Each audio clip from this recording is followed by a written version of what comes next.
ഉമ്മാനെയും ബാപ്പാനെയും ആരാ നോക്കേണ്ടത് എന്ന് മക്കൾക്കിടയിൽ തർക്കം. ഒന്നാമത്തെ മകൻ പ്രസവിച്ചു, വാപ്പ അൽഹംദുലില്ലാ എന്ന് പറഞ്ഞു. മക്കൾ കുറെ ഉണ്ടായപ്പോ നമ്മളൊക്കെ പറഞ്ഞു അൽഹംദുലില്ലാ എനിക്ക് കുട്ടികളെ തന്നു. നമുക്ക് പ്രായമായ ഈ മക്കൾ തമ്മിൽ ഭയങ്കര തർക്കം, ആരാ നോക്കണ്ട്? ആ ബാപ്പാക്കും ഉമ്മാക്കും മക്കൾ ഉണ്ടായപ്പോഴൊക്കെ അവര് ഉറക്കമൊഴിച്ച് നമ്മളെ നോക്കി, അവിടെ യാതൊരു വിവേചനവും കാണിച്ചില്ല. എന്നാൽ അതേ മക്കളതാ വളർന്നു വരുമ്പോ ഉമ്മാനെയും ബാപ്പാനെയും ആരാ നോക്കേണ്ടത് എന്ന് നറുക്കെടുപ്പ. ഒരാള് പറയുന്നത് എന്റെ മാത്രം ബാപ്പയൊന്നും അല്ലല്ലോ, എന്റെ മാത്രം ഉമ്മയൊന്നും അല്ലല്ലോ, എല്ലാവർക്കും ഇല്ലേ ബാപ്പാനോടും ഉമ്മാനോടൊക്കെ കടമ. ഒരു 5-6 മാസം കൊണ്ടുപോയിട്ട് നോക്ക്, ഇത്ര കാലം ഞാൻ നോക്കിയില്ലേ? എന്താ പ്രശ്നം? ഉമ്മാനെ നോക്കണ മസലേന്ന് കേട്ടോ. ഉമ്മാനെ നോക്കണ കാര്യത്തിലാ പ്രവാസികളെ, ഉമ്മാനെ നോക്കണ കാര്യത്തിൽ നമുക്ക് തീരുമാനമായിട്ടില്ല. ഉപ്പാനെ ആര് നോക്കണമെന്ന് തീരുമാനമായിട്ടില്ല. തർക്കിക്കാണ് നമ്മള് മക്കള്. എന്റെ മാത്രം ബാപ്പിയമ്മയൊന്നുമല്ലല്ലോ, എല്ലാവർക്കും ഇല്ലേ കടമ, അവരും നോക്കട്ടെ കുറച്ചു കാലം, എന്റെ വരി തന്നെ എന്താ മാത്രം അങ്ങനെ നിർത്തുന്നത്? ആ തർക്കമെങ്ങാനും കേൾക്കേണ്ടി വരുന്ന ഒരു ഉപ്പ, ആ വാക്കെങ്ങാനും കേൾക്കേണ്ടി വരുന്ന ഒരു ഉമ്മ, പിന്നെ എന്തിനാ വീട്ടിൽ ജീവിക്കണം? ആ തർക്കം കേൾക്കേണ്ടി വരുന്ന ഒരു ഉപ്പയുടെ ജീവിതം എന്തായിരിക്കും? ആ തർക്കം കേൾക്കേണ്ടി വരുന്ന ഒരു ഉമ്മയുടെ മനസ്സെന്തായിരിക്കും? പാപ്പിയും ഉമ്മയും ജീവിച്ചിരിപ്പുണ്ടെങ്കിൽ ഉമ്മ വാപ്പാനോട് പറയും, വാപ്പമ്മാനോടും പറയുന്നത് നമ്മളെ കുട്ടികൾക്ക് ഇപ്പൊ നമ്മളൊരു ഭാരം അയക്കണല്ലേ, നമ്മളെ കുട്ടികൾക്ക് ഇപ്പൊ നമ്മളൊരു ഭാരാണല്ലേടി. ഭർത്താവ് ഭാര്യനോട് പറയും, ഭാര്യ പറയും ആന്നു എനിക്കും പാനെ തോന്നുന്നു, എന്തെങ്കിപ്പോ നമ്മള് ചെയ്യാ?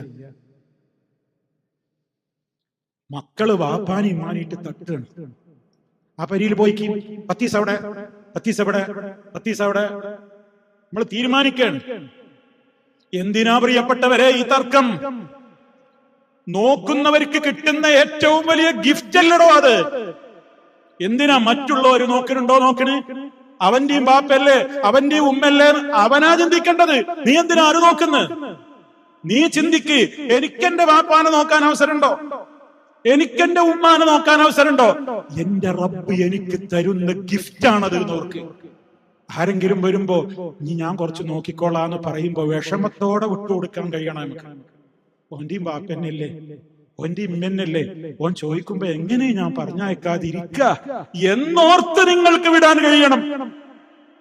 അതല്ല എപ്പോഴാവൻ വരിക, എപ്പോഴാ വരാത്തത് എന്ന് ആലോചിച്ച് നിൽക്കണോ?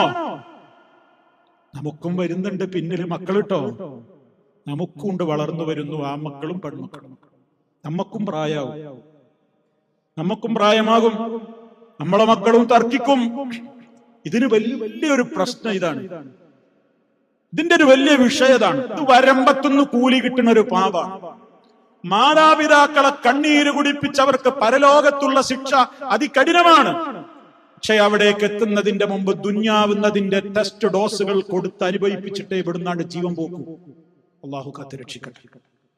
ഇത് ഇവിടുന്ന് തന്നെ കൊടുക്കും, ഇവിടുന്ന് തന്നെ കൊടുക്കും. ആരുടെയെങ്കിലും ഭാഗത്ത് അപാകത പറ്റിയോ? ഫാമിലി കോൺഫറൻസിലുള്ള ആളുകളെ, ഇന്ന് വരെ ഒരിക്കലെങ്കിലും നമ്മുടെ മോശമായ പെരുമാറ്റം കൊണ്ട് പൊന്നുപ്പ കരയേണ്ടി വന്നോ? പൊന്നുമ്മയുടെ കണ്ണിൽ നിന്ന് കണ്ണുനീര് വന്നിട്ടുണ്ടോ? തൗബ ചെയ്ത് ഈ സദസ്സിൽ നിന്ന് മടങ്ങണേ.